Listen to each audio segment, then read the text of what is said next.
For example ఏదైతే ఈ particular syllabus ఉందో సిలబస్ ని బేస్ చేసుకున్న కొన్ని ఇంపార్టెంట్ టాపిక్స్ అని చెప్పాను కదా, ఆ ఇంపార్టెంట్ టాపిక్స్ ని బేస్ చేసుకొని కొన్ని ఇంపార్టెంట్ డాక్యుమెంట్స్ అనేవి చేశాను అనమాట. ఫర్ ఎగ్జాంపుల్ ఇక్కడ మనకి ఏం చూపిస్తుంది చూడండి, the quantum numbers which describe the shape of an atomic orbital అని చెప్పి చూపిస్తుంది. ఓకేనా? లైక్ ఇలాంటి పర్టికులర్ క్వశ్చన్స్ అనేవి రెగ్యులర్ గా వస్తున్నాయని చెప్పి మనకు అర్థమైంది. ఓకేనా? ఇంకా ఎలాంటి కైండ్ ఆఫ్ థింగ్స్ అడగొచ్చు. సో ఇక్కడ మీలో మోస్ట్ ఆఫ్ స్టూడెంట్స్ ఏం చేస్తారు తెలుసా, ఇక్కడ మీరు చూడండి, దీనికి ఇది కరెక్ట్ ఆన్సర్ చెప్పి అర్థమైపోతుంది. ఓకేనా?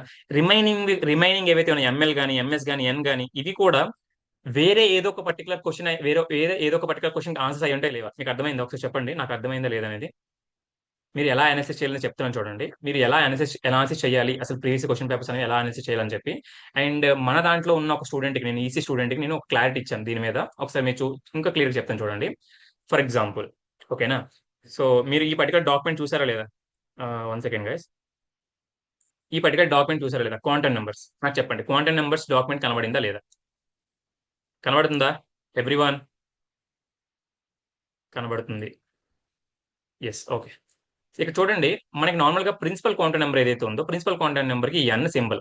ఓకేనా? అలానే అజిముతల్ క్వాంటమ్ నెంబర్ కి L, ML, MS. Right. Okay. So ఇప్పుడు మీరు ఏం చేస్తారు, అసలు ఎలా చేయాలి? ఇక్కడ చూడండి, the quantum numbers which describe the shape of an atomic orbital. దానికి మనకి ఆన్సర్ తెలుసు, ఎల్ అని చెప్పి. ఇప్పుడు ఎంఎల్ అంటే ఏంటి? మనం ఇక్కడ చూద్దాం చూడండి, ఎంఎల్ అంటే ఏంటి?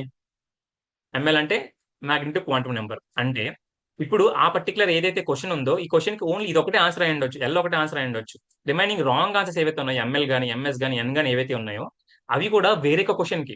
అంటే ఇప్పుడు ఇక్కడ ఈ పర్టికులర్ షేప్ ఆఫ్ ఆర్బిటల్ ఏదైతే ఉందో, దాని ప్లేస్ లో మనకి ఏమి ఇస్తే మనకి ఆ పర్టికులర్ ఈ థింగ్ అవుతుంది, ఓరియంటేషన్ ఆఫ్ ది ఆర్బిటల్ అని ఇచ్చుంటే మనం ఏమని చూస్ చేసుకుంటాం? డెఫినెట్లీ ఎంఎల్ అనే చూస్ చేసుకుంటాం కదా. అలానే స్పిన్ ఆఫ్ అన్ ఆర్బిటల్ ఇస్తే ఎంఎస్, అలానే షెల్ గానీ సైజ్ ఆఫ్ ఎనర్జీ ఇస్తుంటే ఎల్. అవునా కదా? సో ఇప్పుడు మీకు చెప్పండి, అర్థమైందా లేదా? Yes, yes, yes, yes. నేను నాకు అంత మంచి ర్యాంక్ రావడానికి మెయిన్ రీజన్ ఏంటో చెప్పనా? This is the strategy. ఈ స్ట్రాటజీ నేను ప్రతి పేపర్ నా దగ్గర ఉన్న 5 ఇయర్స్ పేపర్స్ ఏవైతే